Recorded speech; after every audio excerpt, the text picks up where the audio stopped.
all set in motion by one woman's desperate quest to rebuild her life after devastating divorce left her a single mother with nothing but debt. A chance discovery that would eventually bring FBI investigators to her small-town diner, trigger emergency meetings at the CIA headquarters, and ultimately reveal assassination files from the Cold War era that had been hidden for over 50 years. Files that contradicted everything historians and government officials thought they knew about one of America's most controversial covert operations. Before we jump back in, tell us where you're tuning in from and if this story touches you. Make sure you're subscribed, because tomorrow I've saved something extra special for you. The morning light filtered through the dusty windows of the Blue Plate Diner as 36-year-old Melissa Carter stood in the empty restaurant, trying to convince herself she hadn't just made the biggest mistake of her life. The keys felt impossibly heavy in her trembling hand. Keys to a business that had failed 4 times in the past 6 years, in a building that looked like it hadn't seen a proper renovation since the 1960s. Just 18 months earlier, Melissa had been living what many would consider a comfortable upper-middle-class life. She and her ex-husband Kevin owned Carter Family Restaurants, operating 3 successful locations in Seattle's bustling suburbs. Their business had built a solid reputation for authentic comfort food with modern twists, specializing in all-day breakfast and family-friendly dinner service that attracted loyal regulars and weekend crowds. Melissa handled all the menu development and kitchen operations, spending her days crafting signature dishes and seasonal specials that had earned her recognition in Seattle Magazine as one of the city's rising culinary entrepreneurs.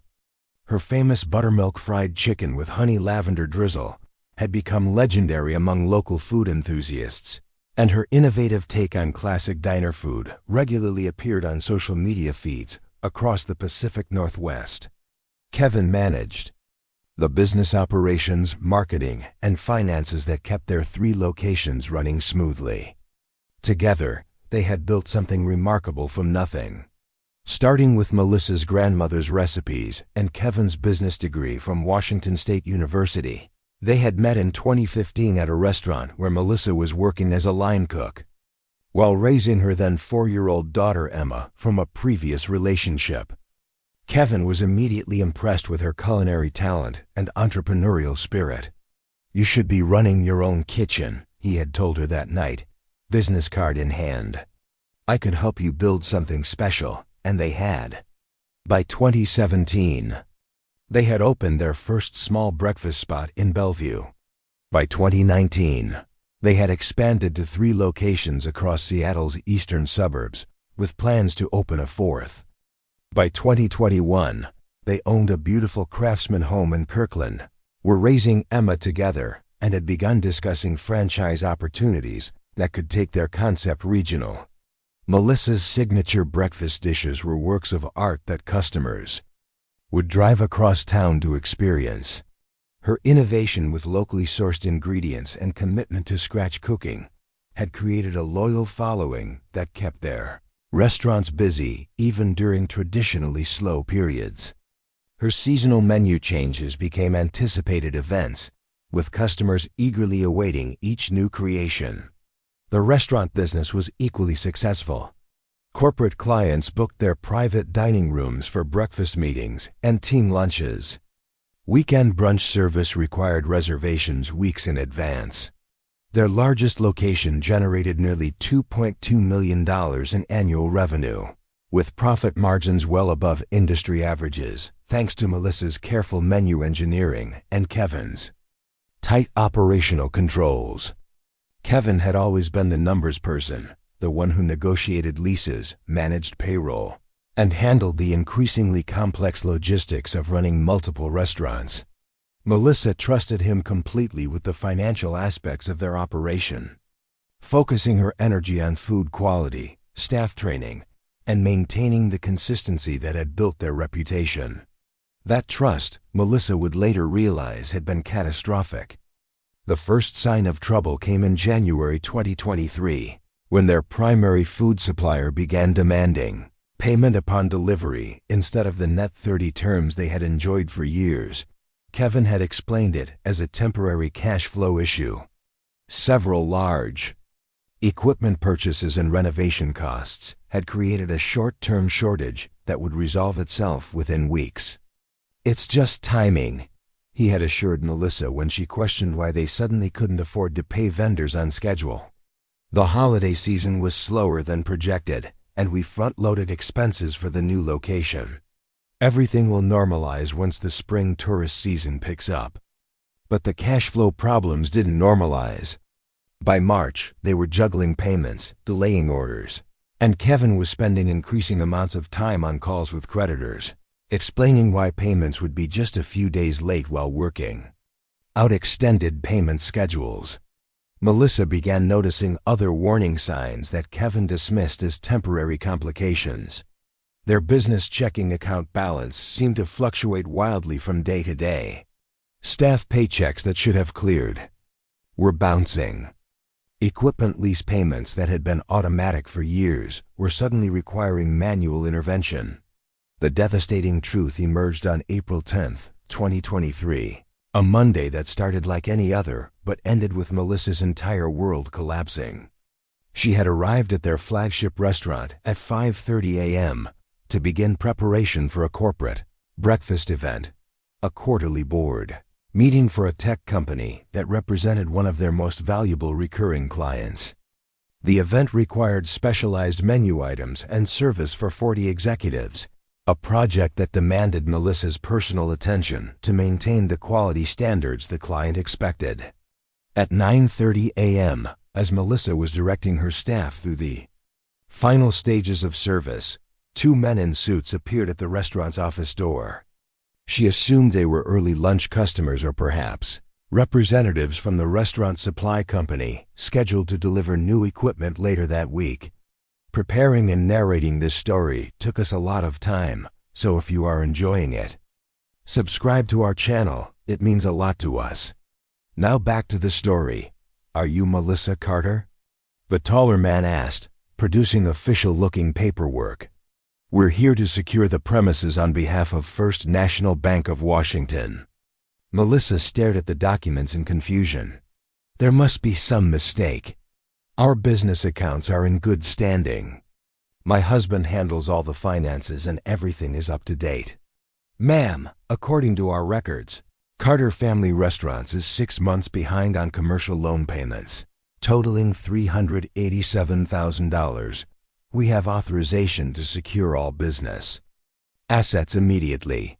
The next hour was a nightmare of desperate phone calls to Kevin, who didn't answer, while the bank representatives systematically inventoried equipment and informed staff that the restaurant would be closing permanently, effective immediately. Melissa watched in horror as customers were asked to leave mid-meal. Staff were told they couldn't continue working, and the doors to her flagship restaurant were locked with her still inside. Kevin finally returned her calls at 11:45 a.m. just as the bank representatives were finishing their inventory and preparing to change the locks. "Melissa, I can explain everything." His voice carried a strain she had never heard before. "I've been trying to fix this without worrying you. I just needed more time to make it all work." "Make what work?" "Kevin, the bank just shut down our restaurant in the middle of service. What's happening?" Melissa's voice barely managed to form the words. The truth emerged in fragments over the following hours, each revelation more devastating than the last. Kevin had been gambling, initially just occasional trips to casinos that he characterized as networking with potential investors. But casual gambling had evolved into a serious addiction that consumed increasing amounts of money. When his gambling losses began exceeding their personal savings, Kevin had convinced himself that bigger bets would allow him to recover everything. He had secretly taken cash advances on their business credit cards, diverting funds from daily operations to support his habit, telling himself that one good win would restore everything he had borrowed. When credit card advances weren't sufficient, Kevin had forged Melissa's signature to secure second mortgages on their restaurants. extracting over $300,000 in equity that he was certain he could double with the right betting strategy. When that money disappeared, he had begun skipping loan payments and vendor bills, using operating funds to cover gambling debts while promising himself that his next big win would solve everything. "I had a system," Kevin explained through tears that afternoon as they sat in their empty restaurant surrounded by inventory lists prepared by the bank representatives. "I was so close to hitting it big, Melissa. Just a few more good hands, and I could have paid everything back. But there was no system, and there would be no hitting it big." Over 14 months, Kevin had gambling losses totaling nearly $1.3 million, money that had come from their business accounts, personal savings, home equity, and deferred payments to vendors and creditors. Their business checking accounts were empty, and their personal account contained just enough to cover one more mortgage payment on their home. Within 2 weeks, the cascade of consequences became unstoppable. All 3 restaurants were closed by creditors. Vendors who had extended credit based on Carter family restaurants' previously excellent payment history began demanding immediate settlement. The landlords of their restaurant locations filed claims against their personal assets as guarantors of the commercial leases. Most devastating was the loss of their home. The bank foreclosed when they discovered Kevin had taken a second mortgage without disclosing it on recent financial statements. Their beautiful Craftsman house, the place where Emma had her own bedroom decorated with stars on the ceiling and a window seat for reading, would be sold at auction within 60 days. "I'm so sorry, Melissa," Kevin said the night they received the foreclosure notice. "I never meant to destroy everything we built. I just got in so deep, and I couldn't see any other way out." 3 days later, Kevin left. Melissa found a handwritten note on their kitchen counter, alongside divorce papers. He had already signed. "Melissa, I've destroyed everything we worked for, and I can't face what I've done to you and Emma. You deserve a chance to rebuild without carrying the weight of my mistakes.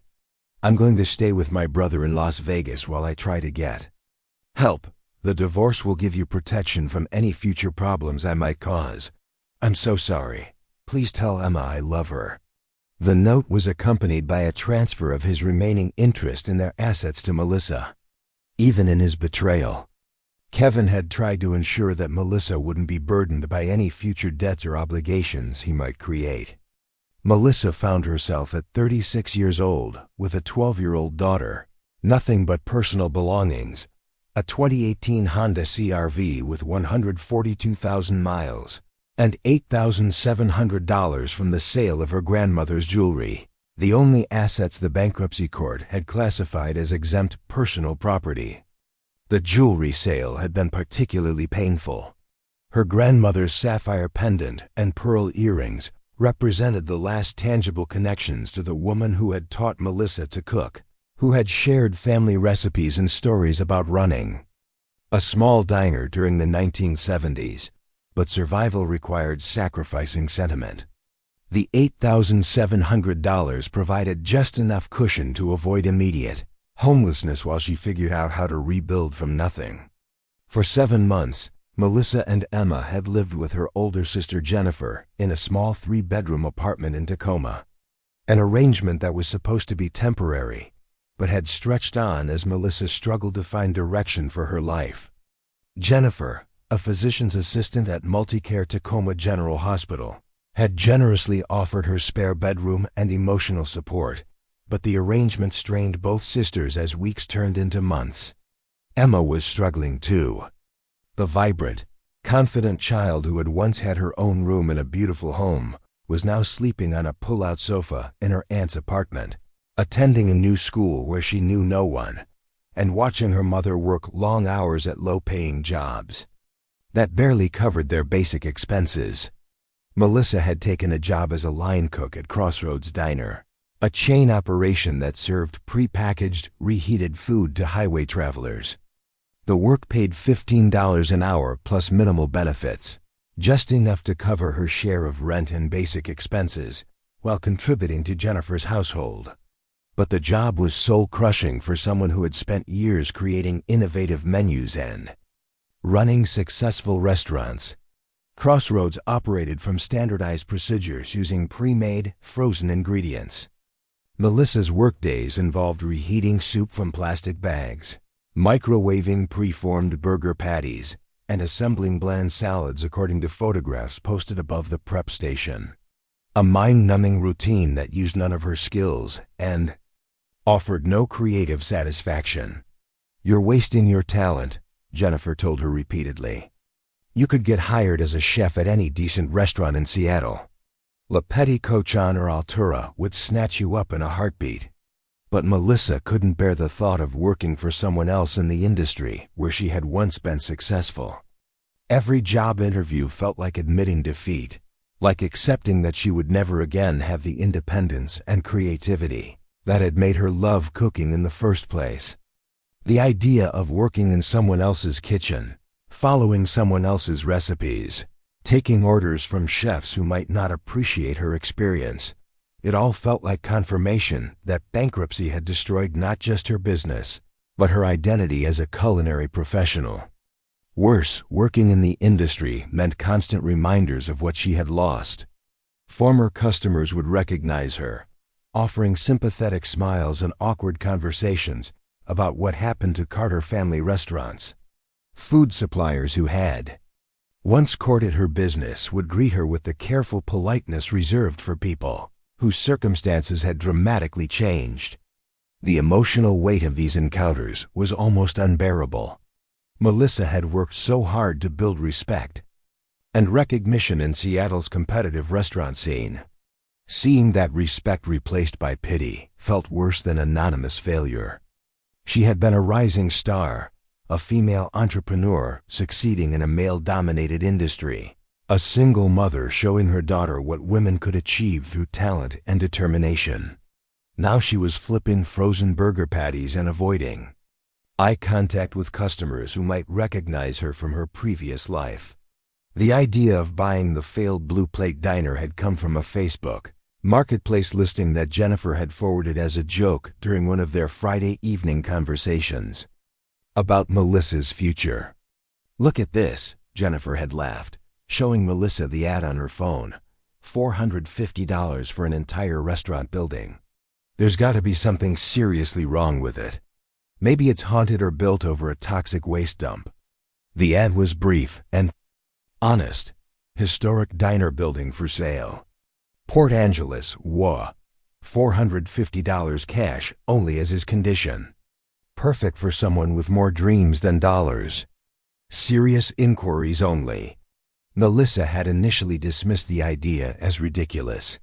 Commercial buildings didn't sell for less than the cost of a decent refrigerator.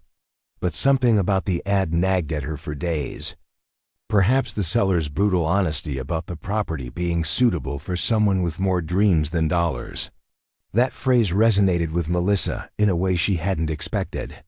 She was someone with more dreams than dollars, someone whose practical judgment had been compromised by the desire to believe that things could be different. The bankruptcy had stripped away her illusions about financial security and business success, but it hadn't eliminated her fundamental belief that with enough determination and hard work, it might be possible to rebuild something meaningful. The drive to Port Angeles took nearly 2 hours from Tacoma, winding through the Olympic Peninsula's forests and small towns. Melissa had called in sick to Crossroads Diner, the first day she had missed work in 7 months, and made the trip. On a Wednesday morning when traffic was light and her anxiety was manageable, the address led her to a freestanding single-story building on Lincoln Street, about 8 blocks from the Port Angeles waterfront in what appeared to be a mixed residential and small business district. The diner building was located on a corner lot with good visibility from both streets, nestled between a small hardware store and a consignment shop selling vintage clothing and furniture. The building was clearly old, probably dating to the quasi 1950s based on the architectural details, but it had good bones. The classic diner facade with large windows was intact. The neon sign frame, though missing the actual neon tubing, still projected from the front, and the location offered foot traffic from both locals and tourists visiting the Olympic Peninsula. Walter Chen, the 74-year-old owner, met Melissa at the front door with a ring of ancient brass keys and a weary expression that suggested he had shown the property to many dreamers who couldn't follow through on their ambitious plans. "I'll be honest with you right from the start," Mr. Chen said as he unlocked the front door. "4 different people have tried to make a go of this place in the past 6 years. All of them were experienced in the restaurant business. All of them had more money than you probably do based on your phone call. And all of them gave up within 18 months. The candor was refreshing. After months of carefully diplomatic conversations about Melissa's transition period and new opportunities, Mr. Chen was offering truth without pity, practical information without false encouragement. The interior was a mixture of obvious potential and significant problems. The main dining room featured classic diner details, a long counter with fixed stools, booth seating along the windows, black and white checkerboard floor tiles that were scuffed but intact, and vintage light fixtures that needed rewiring but would provide perfect period atmosphere if restored.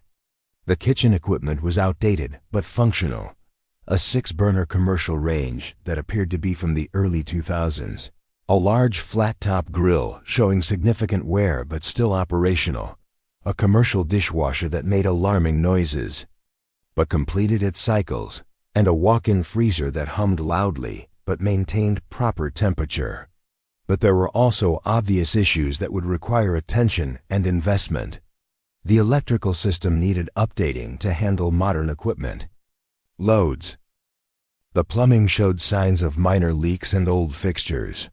The entire building had the musty smell of a space that had been closed up for too long, suggesting possible moisture problems or inadequate ventilation. Most concerning was the walk-in freezer, which showed significant frost buildup and had an ancient compressor that Mr. Chen admitted was living on borrowed time.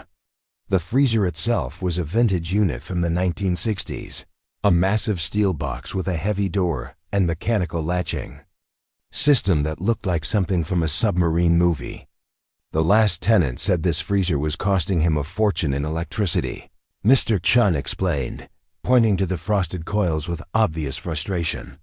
But replacing a unit this size would cost at least $15,000, probably more with all the electrical work you'd need. Nobody's wanted to invest that kind of money in a building they're just leasing.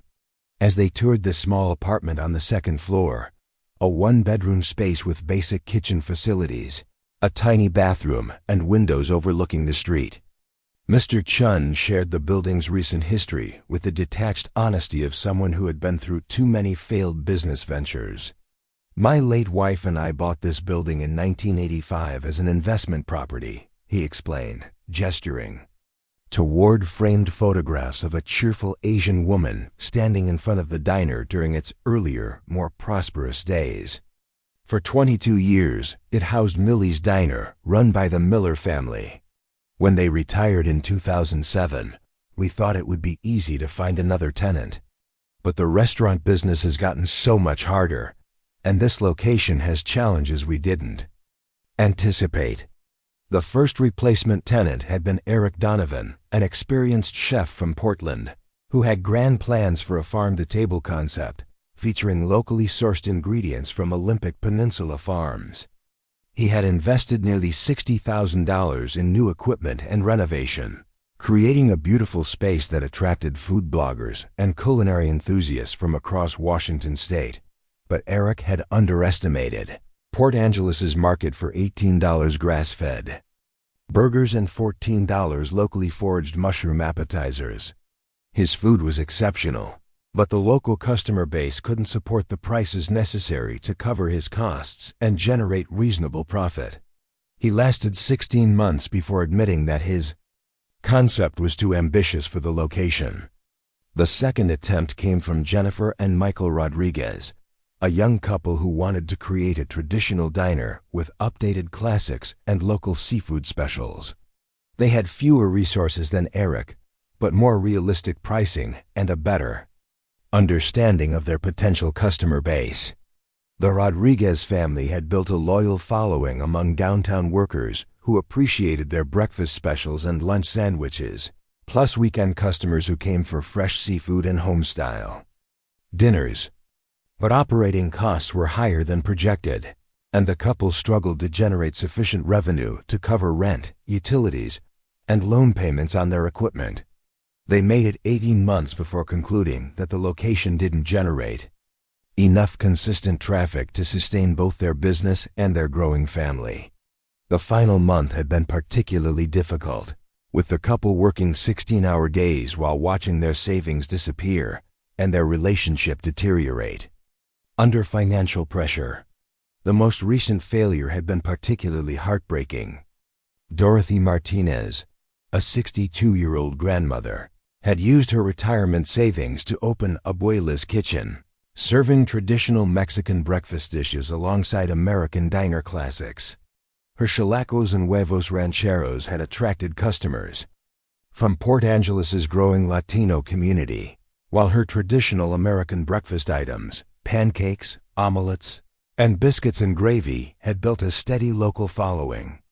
Dorothy had been incredibly dedicated, working 7 days a week, arriving at 4:30 a.m. to prepare fresh biscuits and staying until 8 p.m. to serve dinner customers.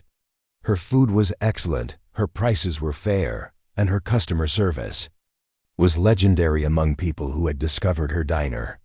But rising food costs, increased competition from chain restaurants opening on the highway, and the economic pressure of the pandemic had slowly eroded her profit margins until she was working 18-hour days just to break even.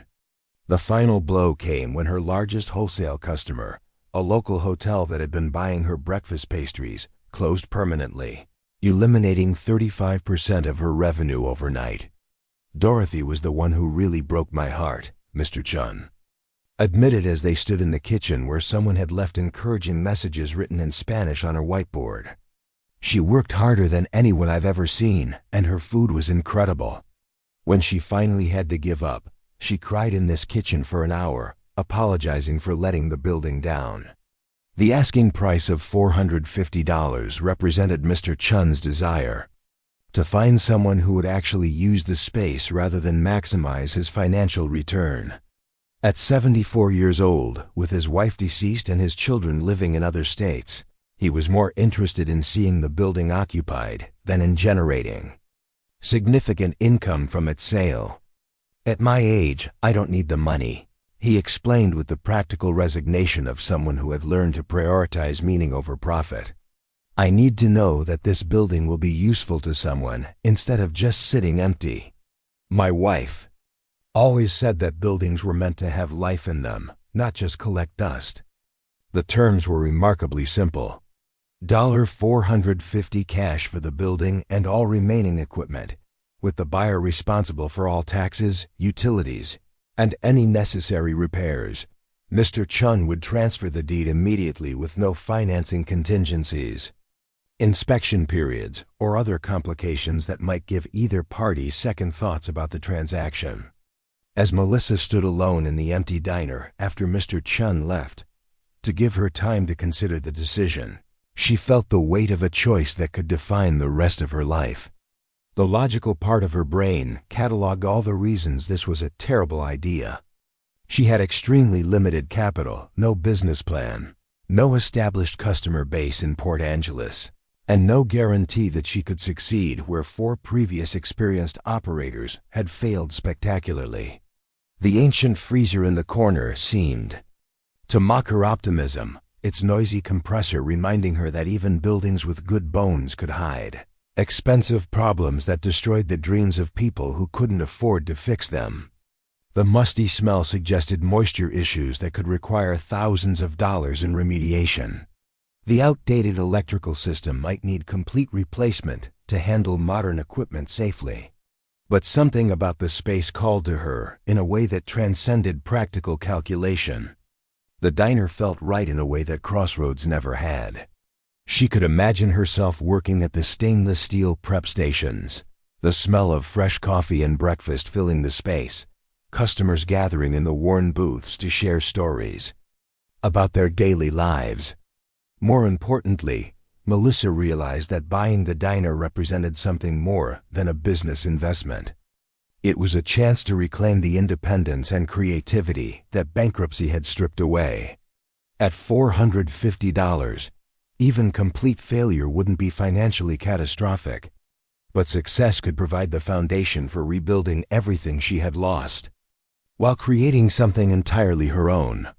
The apartment on the second floor, while small and basic, would eliminate rent payments that had been consuming nearly half her monthly income. Living above her business would also allow her to work the early morning hours that diner operations required without worrying about commuting or maintaining a separate residence. Most importantly, it would give Emma her own space again, a place to call home after months of sleeping on Jennifer's pull-out sofa. That evening, Melissa called Jennifer from her hotel room in Port Angeles. Her sister's contact information highlighted on her phone screen as she struggled with the decision that would determine her immediate future. "I know this sounds completely crazy," she began without preamble, "but I think I'm going to buy it." "Melissa, I need you to be brutally honest with me," Jennifer replied with the careful tone of someone who had watched her sister make one life-changing decision already that year. "Is this really about building a sustainable business, or is this about running away from Seattle and everything that happened there?" It was a fair question that Melissa had been asking herself throughout the afternoon as she explored Port Angeles' downtown area and tried to assess the realistic potential for a diner in this location. "Maybe it's both," she admitted with the honesty that their relationship had always demanded. "But Jennifer, I've been working for other people for 7 months, and I'm absolutely miserable. I wake up every morning feeling like I'm wasting whatever talent I have left." She paused, looking out her hotel window at the Olympic Mountains rising behind the small coastal town. "This building, it's not perfect, and it definitely has problems. But it's mine for $450. Even if I fail completely, I'll have tried something. That was entirely my choice instead of just accepting that bankruptcy defines the rest of my life." Jennifer was quiet for a long moment, and Melissa could almost hear her sister's medically trained analytical mind working through the practical implications of what she was proposing. "You know I'll support whatever you decide," Jennifer said finally. "But if you're seriously going to do this, you need to approach it systematically. Have you really thought about what kind of diner you want to create? What would make you different from the 4 people who failed there before you?" Melissa had been thinking about exactly that question since touring the kitchen and hearing Mr. Chun's stories about previous tenants. Her experience with multiple successful restaurants had taught her techniques and business principles that most small-town operators never implemented. She understood food costs, inventory management, and menu engineering. Most importantly, she had learned from Kevin's devastating mistakes about the absolute importance of conservative financial management and scrupulously honest accounting. "I want to focus on what I actually do best," Melissa explained, her voice gaining confidence as she articulated the vision that had been forming throughout the day. "Simple, honest food made from scratch with great ingredients. Nothing so fancy that it scares away regular customers, but good enough that people will drive across town specifically for what I'm making." The concept made sense given Port Angeles' demographics and the diner's location. Downtown workers would provide a reliable breakfast and lunch customer base, while tourists visiting the Olympic Peninsula might be attracted by authentic, locally inspired cooking that offered better quality than chain restaurants without the pretension of higher-end establishments. The previous tenants failed because they either aimed too high-end for the local market or couldn't generate enough volume to cover their costs, Melissa continued, her strategic thinking becoming clearer as she spoke. "I think there's a middle ground, really good quality at fair prices, with enough creativity to stand out without alienating regular customers." Jennifer's response carried cautious optimism mixed with sisterly concern. "It sounds like you've thought this through more than I expected." "But Melissa, $450 is just the beginning. What about startup costs? Ingredients, utilities, business licenses, insurance? How long can you survive if it takes months to build a customer base?" Melissa had been calculating exactly those numbers throughout her hotel room deliberations. Her $8,700 in savings would cover the building purchase, initial ingredient inventory, business licensing, basic insurance, and approximately 3 months of minimal living expenses if she was extremely careful with spending. "I've run the numbers," she said, pulling out the notepad where she had itemized startup costs.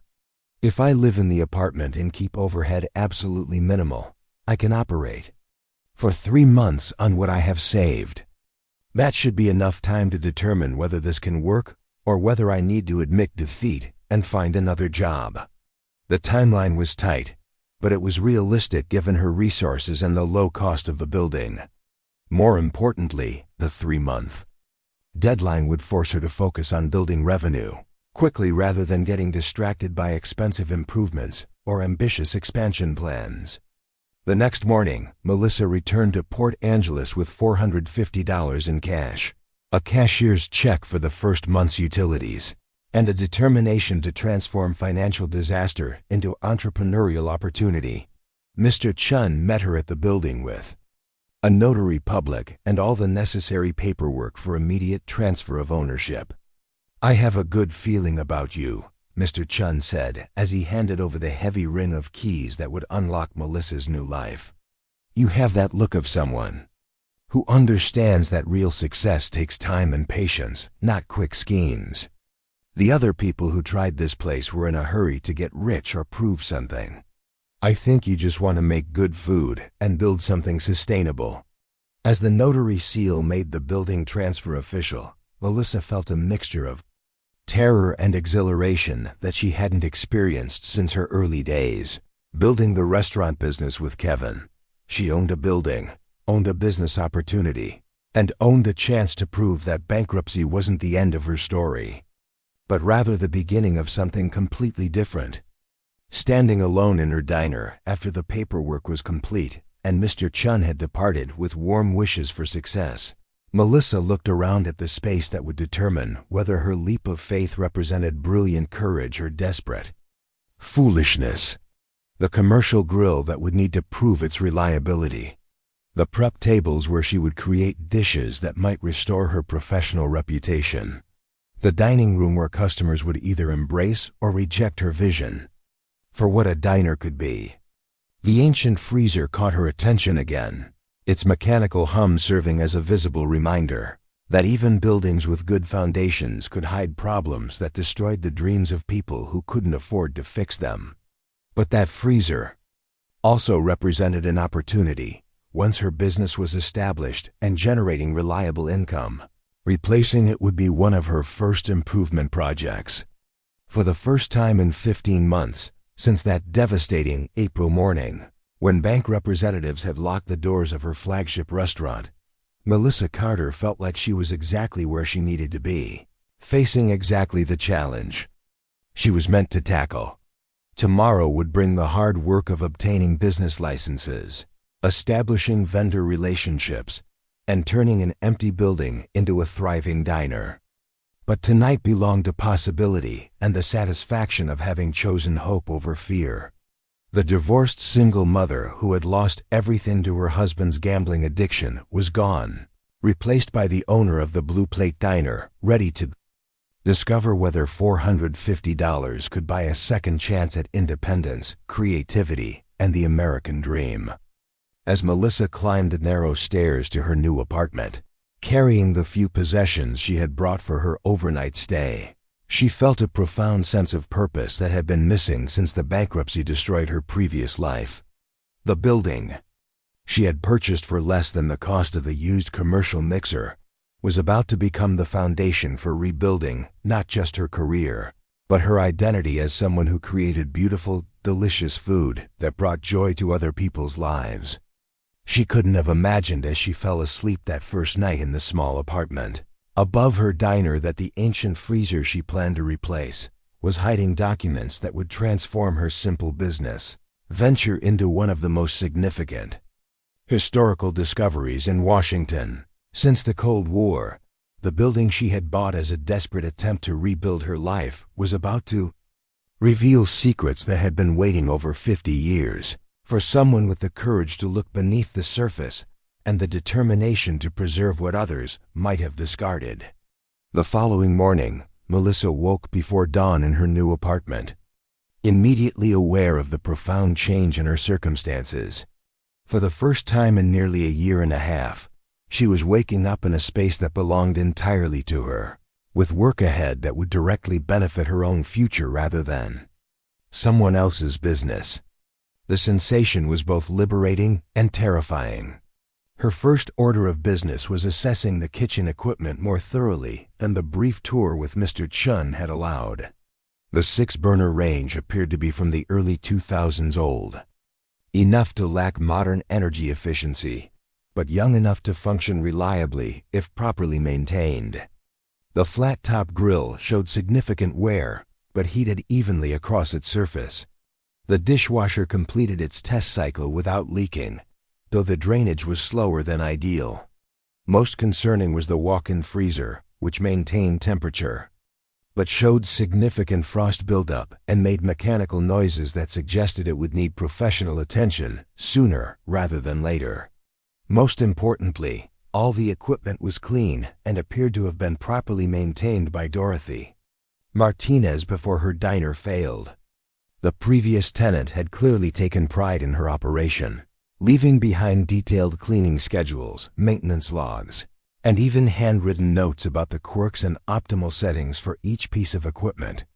Several laminated cards with Spanish phrases on one side and English translations on the other suggested Dorothy had employed kitchen staff who were still learning English, a common practice in restaurant kitchens throughout the country. Melissa spent her first week obtaining the necessary business licenses, establishing accounts with food suppliers, and deep cleaning every surface in preparation for the health department inspection. The process was tedious but familiar from her restaurant experience, and she felt genuine satisfaction in preparing her own commercial kitchen according to her own standards. The health department inspection went smoothly, with the inspector commenting favorably on the kitchen's cleanliness and Melissa's obvious familiarity with commercial food safety requirements. Her business license application was approved without complications, and her basic liability insurance policy went into effect immediately. By the end of her second week, Melissa was ready to begin actual food service. She started conservatively, focusing on breakfast and lunch items that would allow her to test her equipment, refine her processes, and begin building relationships with potential customers. Fresh biscuits, simple egg dishes, hand-formed burger patties, and daily soup specials, products that showcased quality ingredients and careful technique, without requiring expensive specialty items or complex preparation. Her first customers were downtown workers who stopped by during their morning commutes, attracted by the grand opening sign she had placed in the front window and the genuine aroma of fresh biscuits and brewing coffee that filled the street. Outside her building, the positive response was immediate and encouraging. "These biscuits are even better than my grandmother's," one regular customer told her during her third week of operation. "What's your secret?" Her secret was simply using cold grated butter, buttermilk from a local dairy, and a light touch when mixing the dough, techniques she had refined over years of professional cooking, but that most commercial operations abandoned in favor of pre-made mixes or frozen products. Melissa's food wasn't revolutionary, but it was made with care and attention that customers immediately recognized and appreciated. Word spread through Port Angeles' small downtown community, and by her fourth week, Melissa was serving 3045 customers daily. Downtown workers, local business owners, and families who had heard recommendations from friends began establishing the Blue Plate Diner as part of their regular routines. The tourist traffic started picking up in her 6th week. As spring brought more visitors to the Olympic Peninsula, travelers on their way to Olympic National Park or stopping in Port Angeles before catching the ferry to Victoria, Canada, began finding their way to the small diner that locals were recommending for real food at fair prices. These higher-margin customers provided the financial stability that allowed Melissa to invest in better ingredients and gradually expand her daily offerings. But it was during her 7th week of operation, while attempting to defrost and deep clean the ancient freezer that had bothered her since her first tour of the building, that Melissa Carter would make the discovery that would transform her simple diner venture into something she could never have imagined. The frost buildup inside the massive freezer unit had been growing increasingly problematic, reducing storage space and causing the compressor to run almost constantly. Melissa had finally saved enough money to hire a local refrigeration technician to evaluate whether repair was possible or replacement was inevitable. What they found inside that vintage freezer would change not only Melissa's life but potentially the understanding of one of the most controversial covert operations in American history. The building she had purchased for $450 was about to reveal that some secrets are worth far more than the cost of the real estate that protects them. 3 months after purchasing the Blue Plate Diner, Melissa Carter stood in her kitchen at 5 a.m., hands covered in flour and her back aching from hours of preparation, questioning whether courage and determination were sufficient to overcome the brutal mathematics of small business survival. The romantic notion of owning her own diner had collided with the harsh reality of 16-hour workdays, razor-thin profit margins, and the constant anxiety that one equipment failure or slow week could destroy everything she had worked to rebuild. The brown envelope from Clallam County Tax Assessment Office lay unopened on her kitchen counter, but Melissa already knew what it contained: property tax bills that would consume nearly 2 weeks of revenue, due in 45 days whether her business was thriving or struggling. The quarterly sales tax payment was due in 3 weeks. Utilities were running higher than projected as summer approached, and the ancient air conditioning system struggled to maintain comfortable temperatures, and her commercial insurance premium would require renewal in August. Most concerning was the walk-in freezer, which had been making increasingly alarming mechanical noises and struggling to maintain proper temperature despite the recent cleaning and minor repairs. The estimate from Olympic Peninsula Refrigeration had been devastating: $3,400 for a complete compressor replacement, or $12,800 for a newer used unit that would provide reliability for at least 5 years. Either option represented more money than Melissa had available, and the freezer's failure would mean losing all her frozen inventory while being unable to store prepared foods that allowed her to maintain efficient operations. It was exactly the kind of equipment crisis that had contributed to Dorothy Martinez's eventual failure. Melissa understood with crystal clarity how quickly a single expensive repair could transform modest success into business catastrophe. The irony wasn't lost on her that the Blue Plate Diner was actually succeeding in ways that the previous 4 attempts had not. Her customer base had grown steadily to nearly 80 regular customers, with weekend volume sometimes reaching 120 daily transactions. Word-of-mouth recommendations were bringing new customers from across the Olympic Peninsula, who specifically sought out her scratch-made comfort food with occasional creative specials.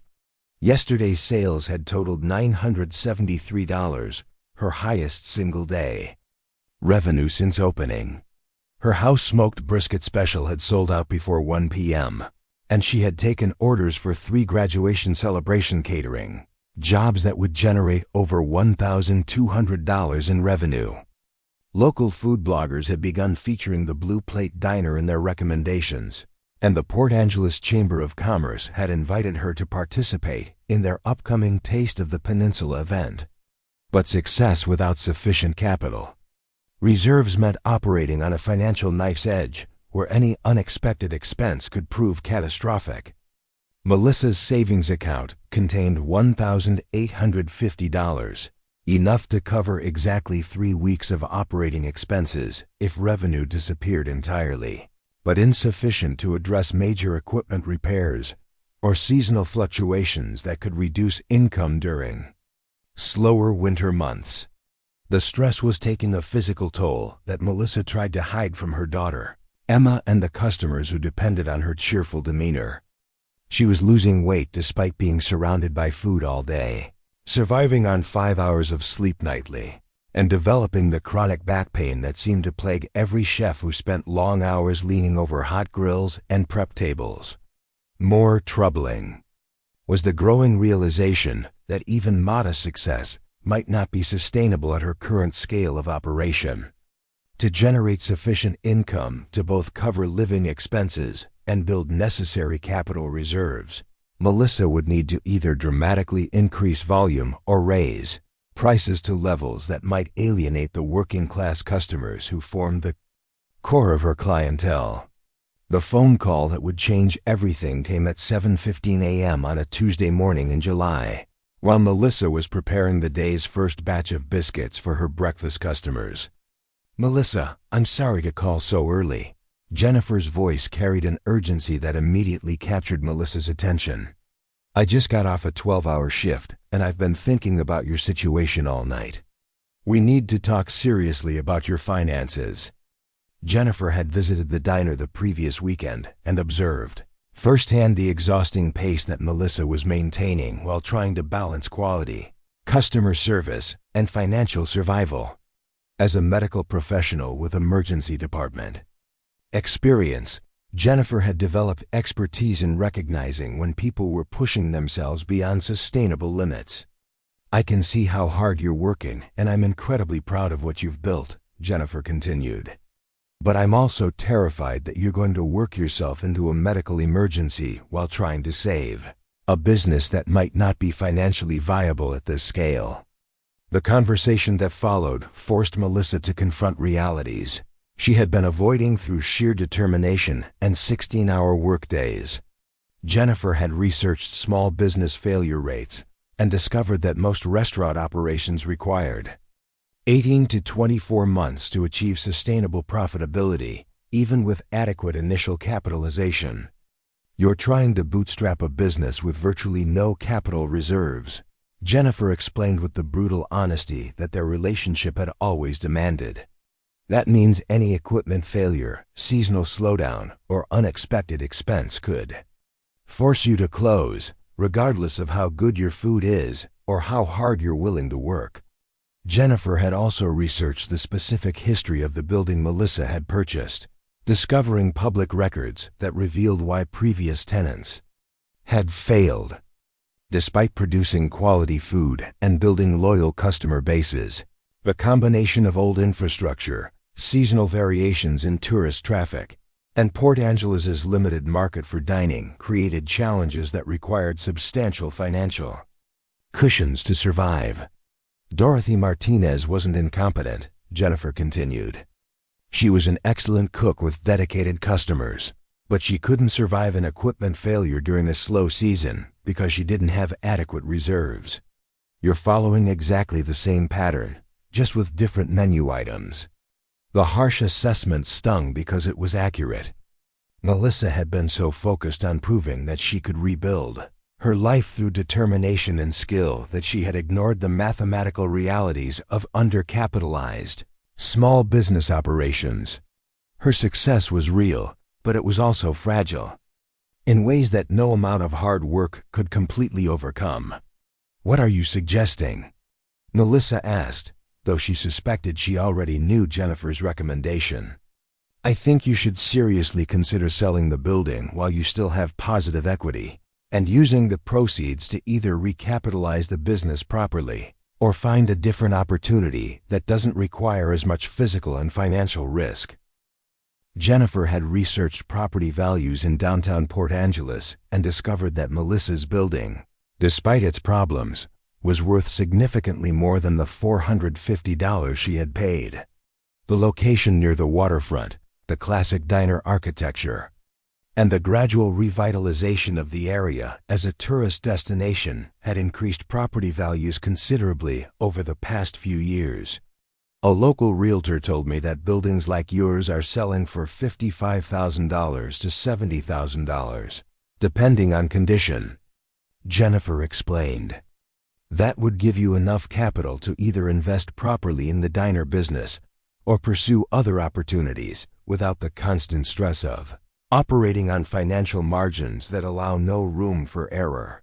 The suggestion made practical sense, but it also felt like admitting defeat just as Melissa was beginning to prove that her skills and determination could create something valuable. Selling the building would eliminate the immediate financial pressure, but it would also mean abandoning the independence and creative fulfillment that had made the past 3 months the most satisfying work of her professional life since the bankruptcy. More importantly, selling would mean acknowledging that Jennifer was right about the mathematical impossibility of bootstrapping a successful business with inadequate capital. Melissa would be trading the possibility of long-term success for short-term financial security, essentially accepting that her circumstances limited her to safer, more conventional paths. That evening, Melissa sat in her small apartment above the diner, surrounded by financial records and business projections that confirmed Jennifer's concerns about sustainability. Her revenue was growing steadily, but her expenses were also increasing. As equipment aged and seasonal utility costs rose, the gap between income and security remained constant, leaving her vulnerable to any unexpected crisis. The ancient freezer in her kitchen seemed to mock her deliberations, its laboring compressor serving as a visible reminder of problems that would eventually require attention regardless of her financial circumstances. The repair estimate from Olympic Peninsula Refrigeration had been $3,400, manageable if her business maintained current revenue levels, but potentially devastating if combined with other unexpected expenses. As Melissa reviewed her options, she realized that her decision would ultimately define not just her immediate future, but her fundamental approach to risk, security, and the pursuit of goals that required accepting uncertainty in exchange for the possibility of achieving something meaningful. The safe choice was obvious: sell the building, take the profit, and use the capital to either invest properly in a restaurant business or pursue opportunities that offered more predictable financial outcomes. Jennifer's analysis was mathematically sound.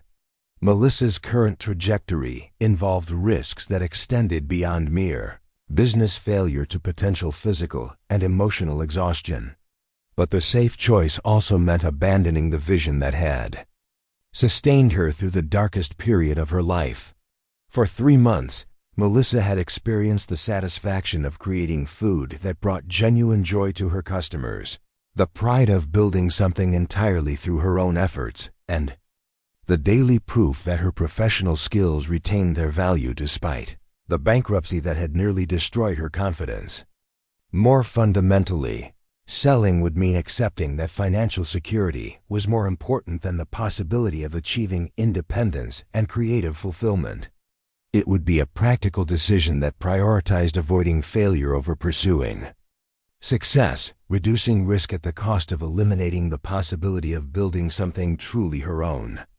As Melissa deliberated, Emma knocked softly on her door. "Mom? Can I come in?" Emma had been adjusting to their new life in Port Angeles with the resilience that only children seem to possess.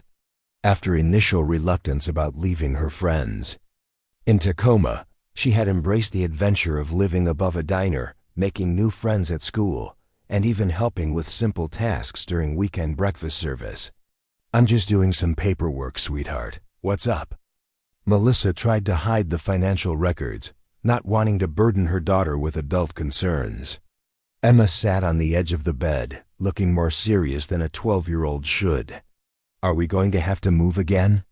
The question caught Melissa off guard. "Why would you ask that?" "I heard you talking to Aunt Jennifer on the phone.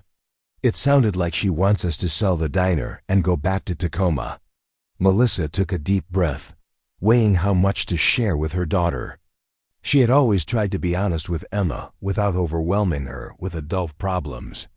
Aunt Jennifer is concerned about us. Running a restaurant is really hard work, and sometimes it's difficult to make enough money to keep everything going. Emma nodded, surprisingly thoughtful. I know it's hard. I see how tired you are every night. But, she hesitated, I really like it here. I like having our own place, and I like seeing you happy again. I'm happy here? Melissa asked, surprised by her daughter's perception. Well, you're super tired, but you smile more. When you were working at that other place, you never smiled. You'd come home and just stare at the wall sometimes. Emma looked down at her hands. And I think people here really like your food. That nice lady who comes in every morning for coffee told me that your biscuits and gravy are the best thing that's happened to Port Angeles in years. Melissa felt her eyes filling with tears. She had been so focused on the financial struggles that she hadn't fully recognized how much her quality of life had improved despite the exhaustion and stress. For the first time since the bankruptcy, she was creating something she genuinely believed in, something that reflected her values and skills rather than just paying bills. More importantly, Emma was thriving in ways that hadn't been possible during their months of temporary living arrangements. She had her own room, a stable school situation, and the security of knowing they weren't dependent on someone else's. Charity, we're not moving yet, Melissa assured her daughter. We're just looking at all our options to make sure we can keep the diner running successfully. After Emma went to bed, Melissa's decision crystallized as she watched the lights of ships moving across the Strait of Juan de Fuca through her apartment window. She would continue operating the diner, but with modifications that addressed Jennifer's legitimate concerns about sustainability and capital reserves. Instead of selling the building, Melissa would implement a more aggressive approach to revenue growth while maintaining strict cost controls that would allow her to build financial reserves more quickly. She would expand her catering business, which offered higher profit margins than daily diner service.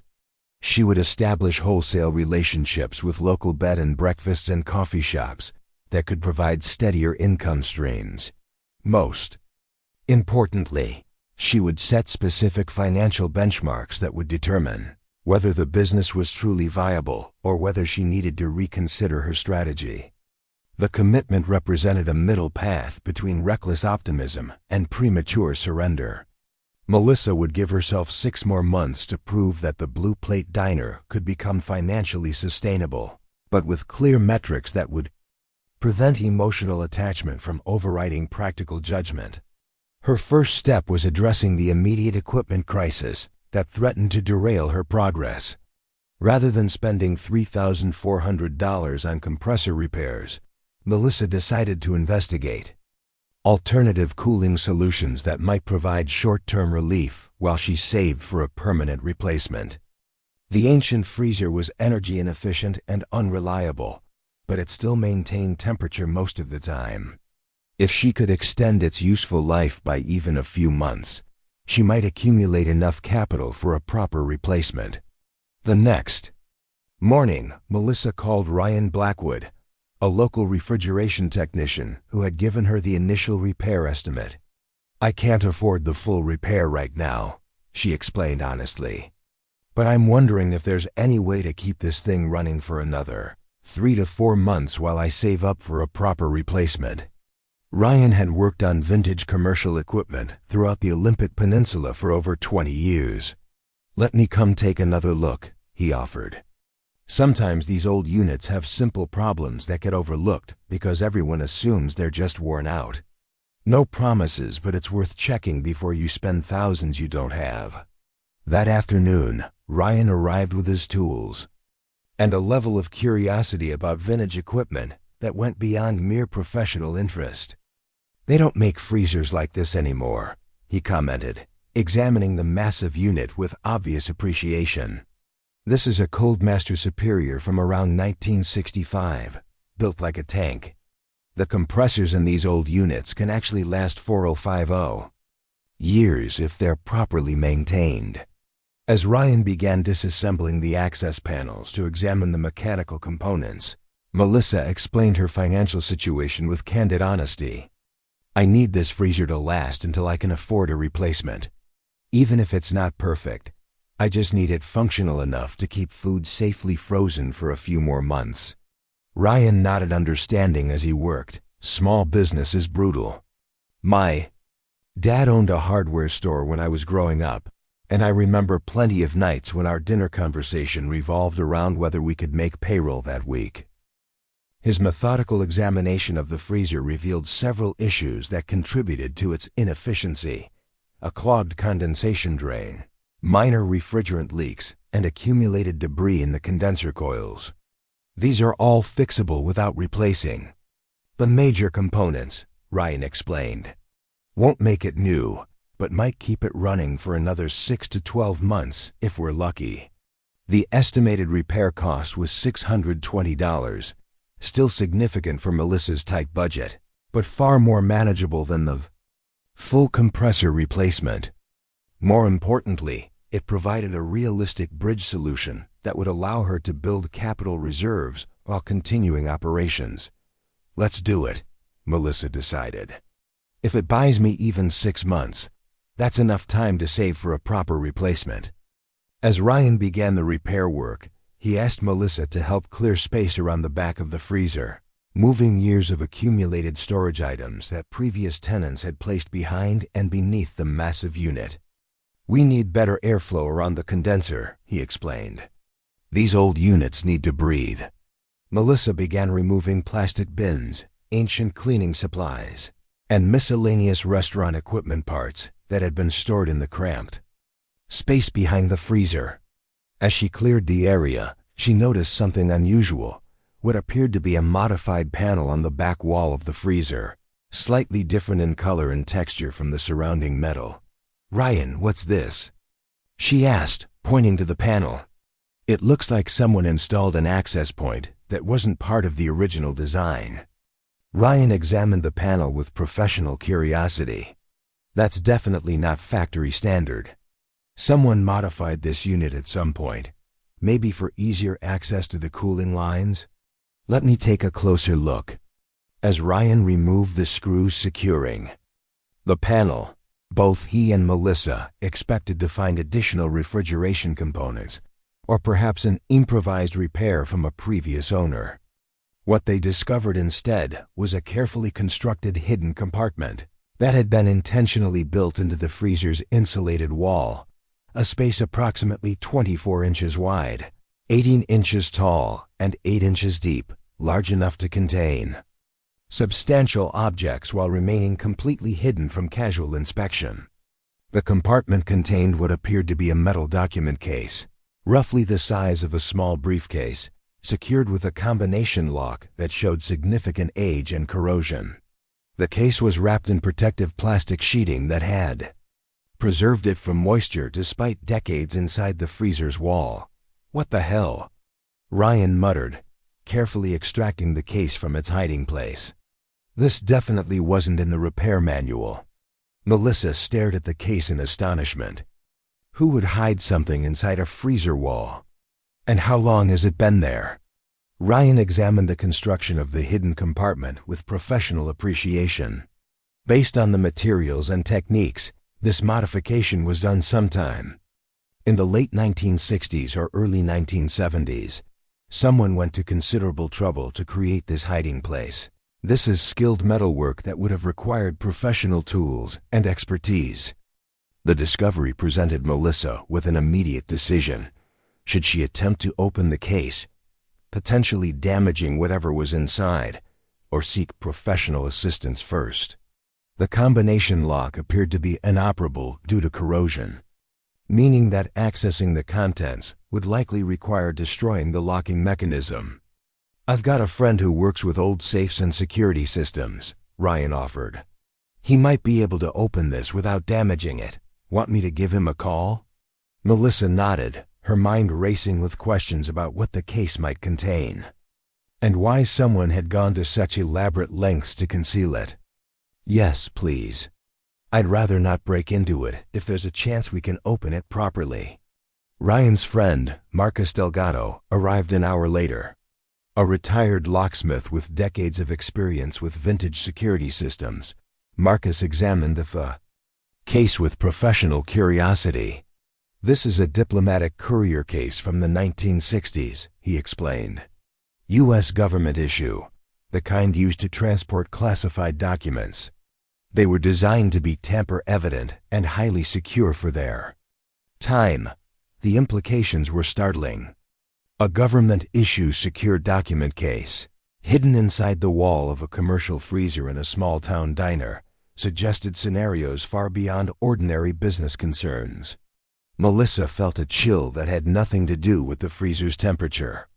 "Can you open it without damaging whatever's inside?" she asked. Marcus nodded confidently. "The lock mechanism is compromised from age and cold. I can bypass it without damaging the case or contents, but I'll need about an hour with my specialized tools." As Marcus worked on the lock, Melissa and Ryan continued the freezer repairs, both distracted by speculation about what the mysterious case might contain. The diner had closed for the day, allowing them to work without interruptions from customers, but Melissa couldn't help glancing repeatedly at Marcus's progress. Finally, Marcus called them over. "I've got it. The lock is bypassed, and you should be able to open it now. Just be careful. If these are old documents, they might be fragile after being stored in these conditions for decades." Melissa carefully lifted the case onto a clean prep table and took a deep breath before opening it. The contents were immediately visible: a stack of manila folders with distinctive red borders and "Top Secret" stamps clearly visible across their covers.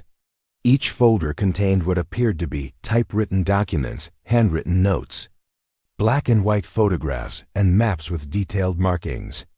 The top document was a cover letter dated June 17, 1972, addressed to Agent Handler Epsilon and signed with only the initial M. The content was immediately alarming. Enclosed, find complete documentation of Operation Blackbird as per emergency protocol. Primary asset redacted has evidence of FBI involvement in planned elimination of redacted. Director's authorization appears falsified. Believes secondary objectives include elimination of all witnesses including operational staff. Implementing dead drop protocol effective immediately. Do not attempt standard communication channels. If I am compromised, this evidence must reach Senate Oversight Committee. The implications were staggering. The document appeared to reference an FBI assassination operation that had potentially gone beyond authorized parameters, the kind of material that could have profound historical and political significance if authentic. As Melissa carefully examined additional documents, the scope of the discovery became increasingly clear.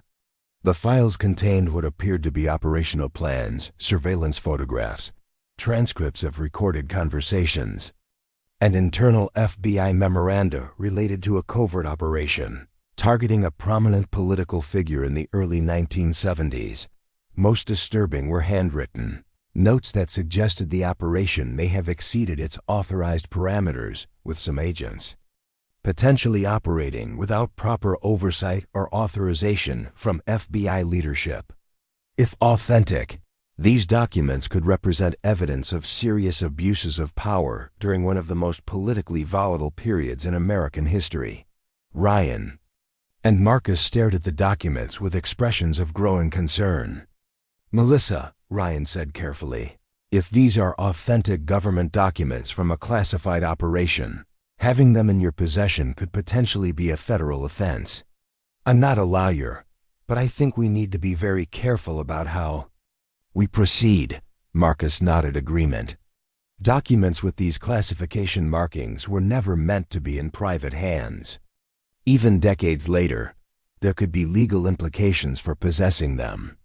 Melissa felt the weight of the discovery settling on her shoulders. What had begun as a simple freezer repair had unexpectedly thrust her into a situation with potential historical, legal, and political dimensions far beyond her experience or expertise. I need to find someone who can tell me if these are authentic, she decided. Someone who understands the historical context and can advise me on the proper way to handle them. Ryan suggested contacting Dr. Thomas Franklin, a history professor at Peninsula College who specialized in Cold War political history and had previously worked with government archives. He might be able to give you some preliminary guidance without immediately involving authorities, Ryan advised. At least he could tell you if these appear to be authentic or just elaborate fakes. As Ryan and Marcus departed, promising complete confidentiality about the discovery, Melissa carefully secured the documents in her apartment. The freezer repairs had been completed successfully, providing the temporary solution she needed for her immediate business concerns. But the documents hidden inside its wall had created an entirely new set of questions and potential complications that transcended her struggles to keep her small business afloat. That evening, as Emma slept in her bedroom, Melissa carefully examined additional documents from the case, trying to understand the potential significance of what she had discovered. The files appeared to document an FBI counterintelligence operation from 19711972, targeting individuals believed to have connections to foreign intelligence services. But handwritten notes in the margins suggested that at least some agents involved had concerns about whether the operation's true objectives matched its official authorization. Most troubling were several documents that appeared to discuss plans for neutralizing specific targets using methods that went far beyond legal surveillance or investigation. If authentic, these materials could potentially document illegal activities conducted by federal agencies during a period of significant political turmoil. The discovery that had begun as an unexpected surprise was revealing itself as a test of Melissa's judgment about matters far more significant than restaurant management. The freezer that had seemed like her most pressing problem that morning was now the source of documents that could potentially have national historical significance if they were authentic.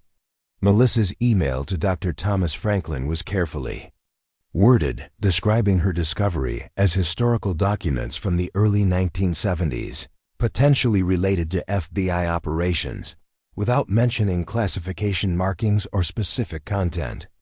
She had spent nearly an hour composing the message, trying to provide enough information to establish the potential historical significance without revealing details that might create legal complications. Dr. Franklin's response arrived at 7:15. The next morning, just as Melissa was preparing for the breakfast service, "Miss Carter, your email has generated considerable interest. Documents from FBI operations during the early 1970s are particularly significant to historians studying the transition period between Hoover's directorship and the subsequent reforms. If what you've discovered is authentic, it could provide valuable insights into an exceptionally controversial period of American intelligence history. I would be very interested in examining these materials. Are you available to meet tomorrow afternoon? Given the potential historical importance, professional assessment would be advisable." The professor's enthusiasm was both encouraging and concerning.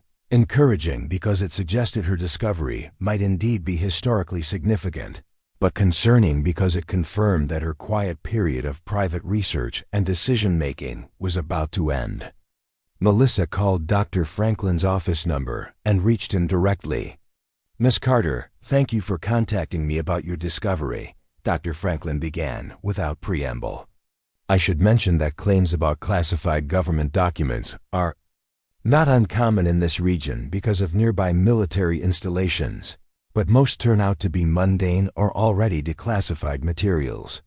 However, what you've described suggests something potentially more significant." "I understand your caution," Melissa replied, watching through her diner windows as early morning customers began arriving for breakfast. "I have no background in history or government documents, so I'm seeking expert guidance before making any decisions about these materials." "That's refreshing," Dr. Franklin said, his tone warming slightly. Too often people with historical discoveries have unrealistic expectations about both authenticity and significance. Your approach suggests you understand the scholarly process required for proper evaluation. Dr. Franklin explained that preliminary authentication would require examining the document's physical characteristics, typeface analysis, paper composition, and comparison with known FBI document formats from the period. The process could be conducted confidentially with no obligation to publish findings or involve other institutions until Melissa decided how to proceed. The key question, Dr. Franklin continued, is whether you're prepared for the potential consequences of authentication. If these documents prove to be genuine classified materials, particularly anything related to potentially unauthorized operations, they will inevitably attract significant attention from historians, journalists, and potentially government agencies. Melissa had been researching exactly those potential consequences since discovering the documents. Dr. Franklin, I need to understand the implications before proceeding. These documents were discovered on my private property during routine maintenance, but I want to ensure that pursuing authentication doesn't compromise my ability to make informed decisions about their future. I appreciate your thoughtfulness, Dr. Franklin replied. Let me be clear about both the process and your rights.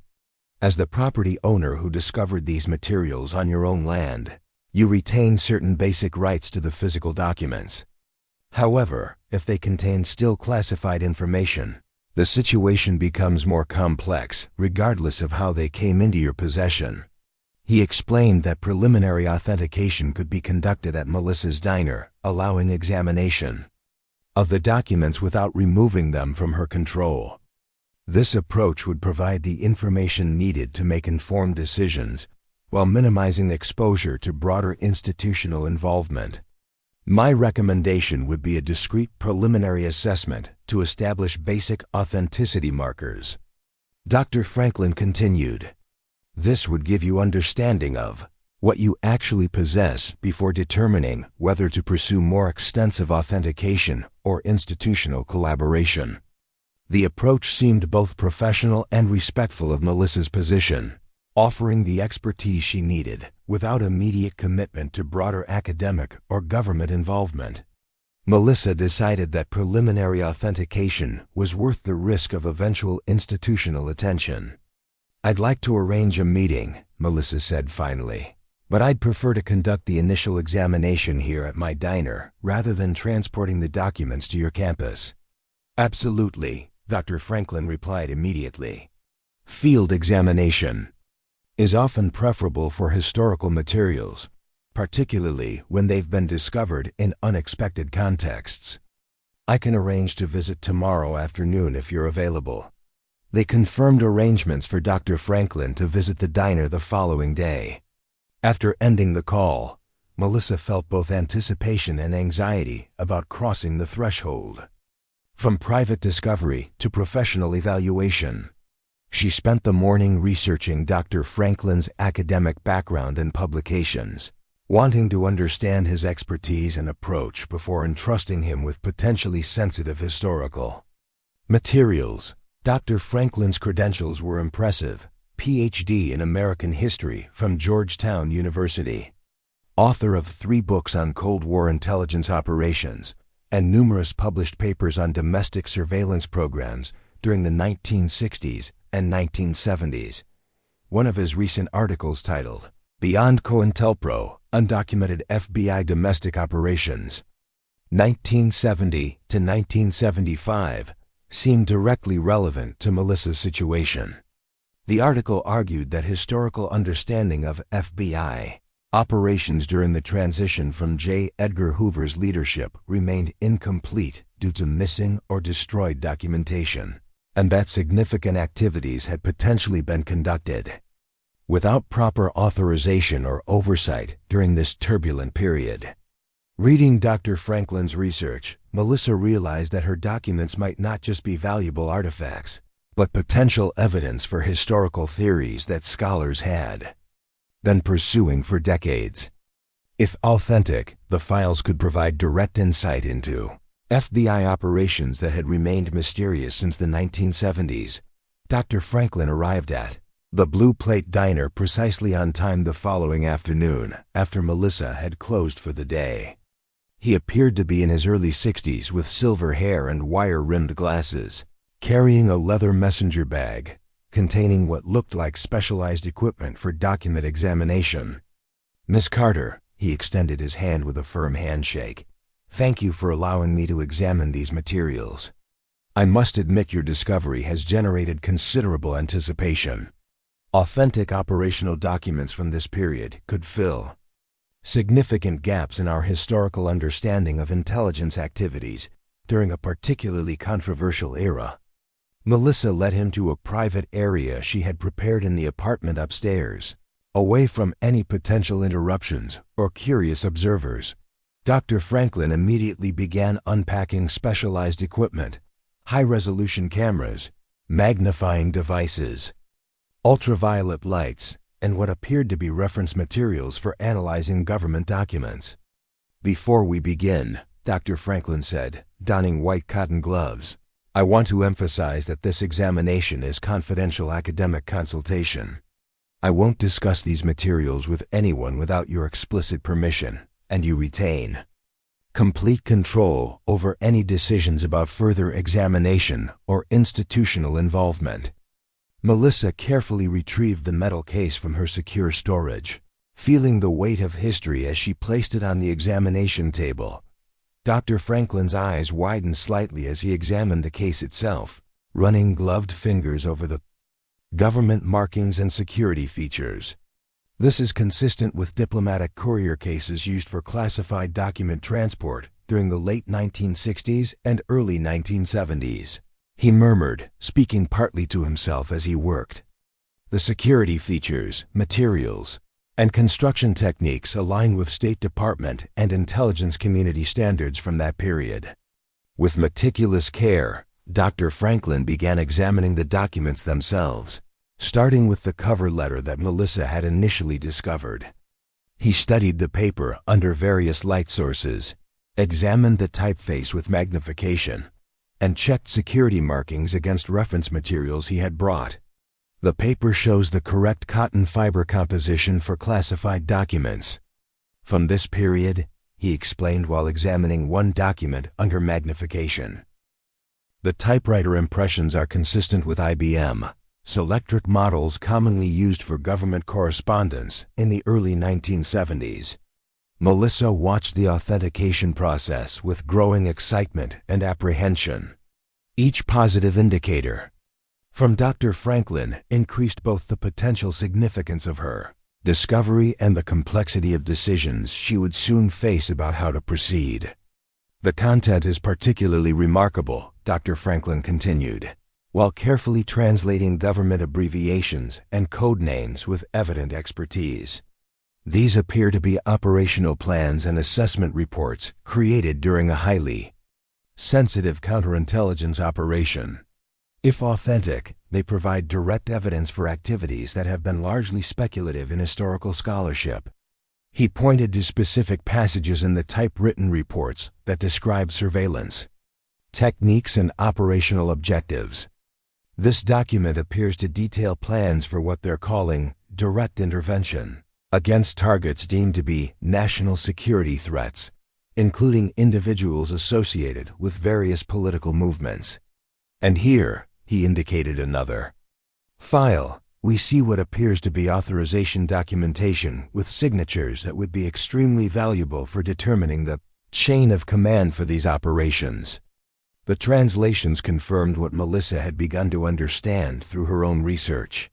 The documents contained detailed operational information related to potentially controversial intelligence activities that could significantly advance understanding of how federal agencies operated during a turbulent period in American history.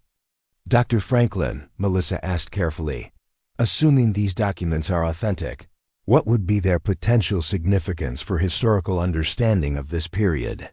He looked up from the magnifying device, his eyes bright with scholarly excitement.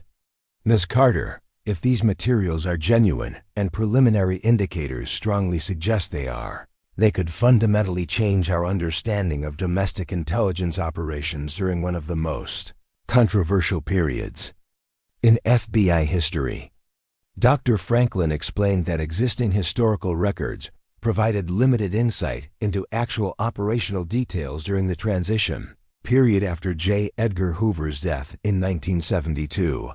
Official reports were often sanitized or incomplete, and many documents had been destroyed during subsequent reforms and investigations. These documents appear to provide direct access to operational planning and authorization that has remained mysterious for over 50 years, he continued. They show detailed targeting criteria, operational methodologies, and most importantly, chains of command and authorization that have been central questions in historical scholarship. The authentication session continued for nearly 4 hours, with Dr. Franklin conducting increasingly sophisticated preliminary tests on small samples of paper, ink, and binding materials. Each examination reinforced his initial assessment that the materials were consistent with authentic FBI operational documents from the early 1970s. The typewriter analysis will require more extensive comparison with known FBI documents from this period, Dr. Franklin explained as he concluded his preliminary examination. But the typographic characteristics, ribbon chemistry, and mechanical impressions are all consistent with government documentation standards from 1971 to 1972. Finally, Dr. Franklin sat back and looked directly at Melissa with an expression of barely contained amazement. "Miss Carter, based on preliminary examination, I believe you have discovered what may be the most significant collection of FBI operational documents from this period found in the past 30 years. The words hung in the air between them, marking the moment when Melissa's private speculation became expert validation. Her discovery was not just authentic. It was potentially groundbreaking for historical scholarship on American intelligence. Operations, what happens now? Melissa asked, feeling the weight of decisions that would affect not just her immediate situation, but potentially historical understanding and academic research for decades to come. That depends entirely on your goals and timeline, Dr. Franklin replied thoughtfully. From a purely academic perspective, these materials deserve comprehensive study and eventual publication to advance historical knowledge. From a practical standpoint, authentic documents of this significance have substantial implications that extend beyond academic interest. He explained that full authentication would require more extensive testing and analysis, including comparative studies with known documents from the period and consultation with additional experts in Cold War history, document forensics, and intelligence operations. But even preliminary examination provided sufficient evidence to confirm extraordinary historical significance.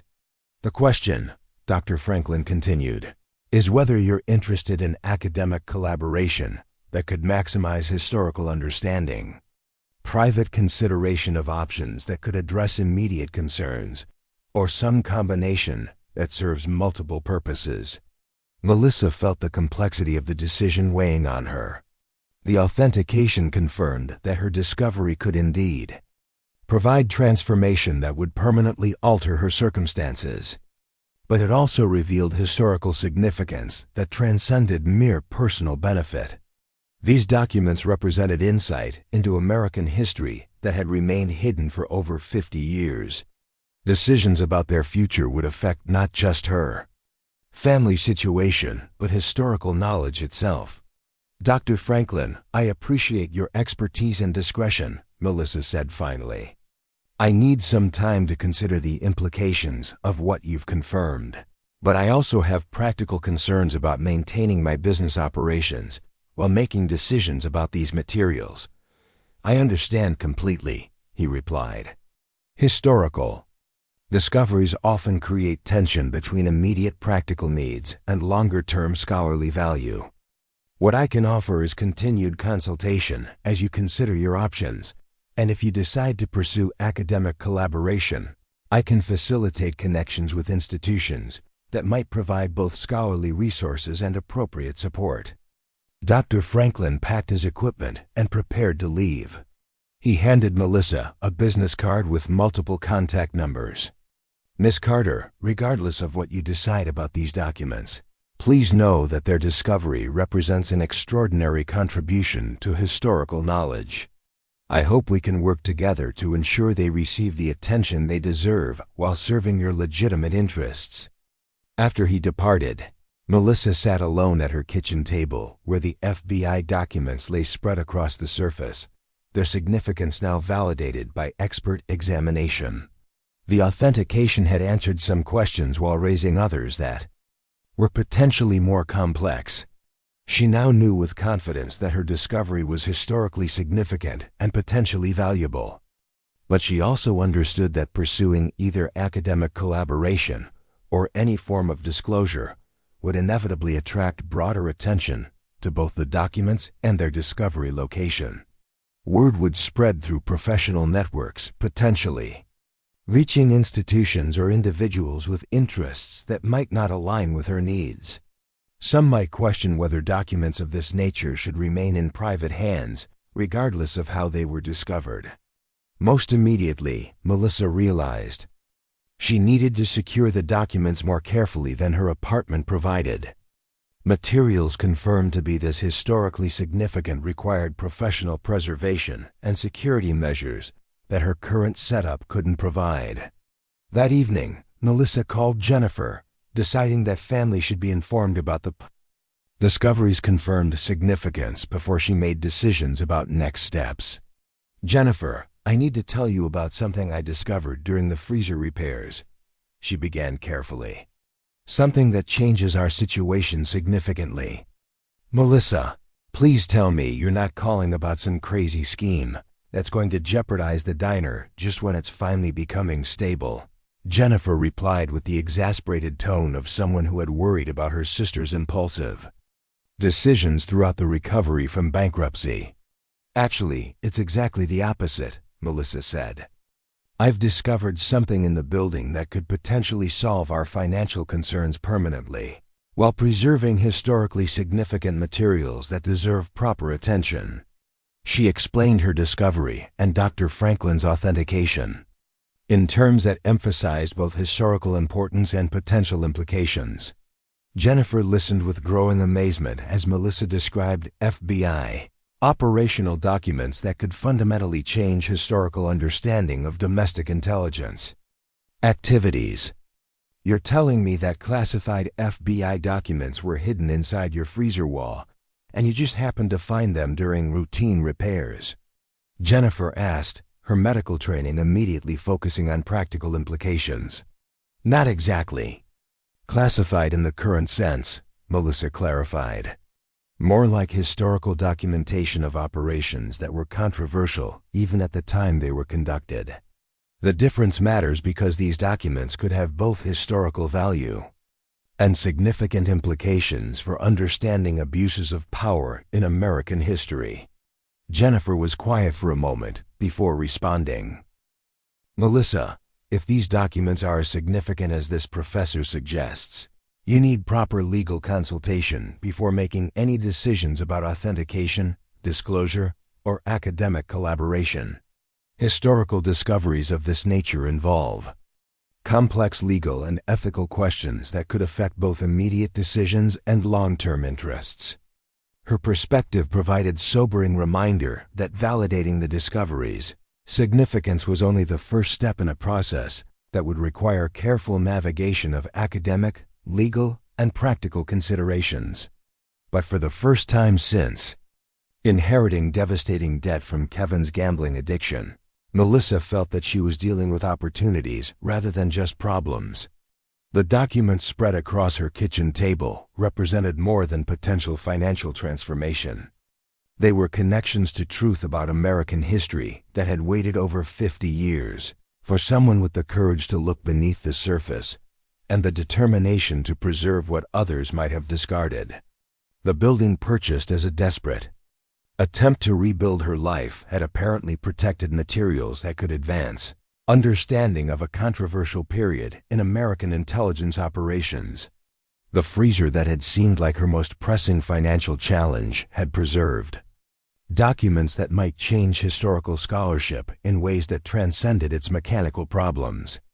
As she carefully secured the documents back in their case, Melissa realized that her decision to pursue authentication had already begun transforming both her understanding of her discovery and her options for the future.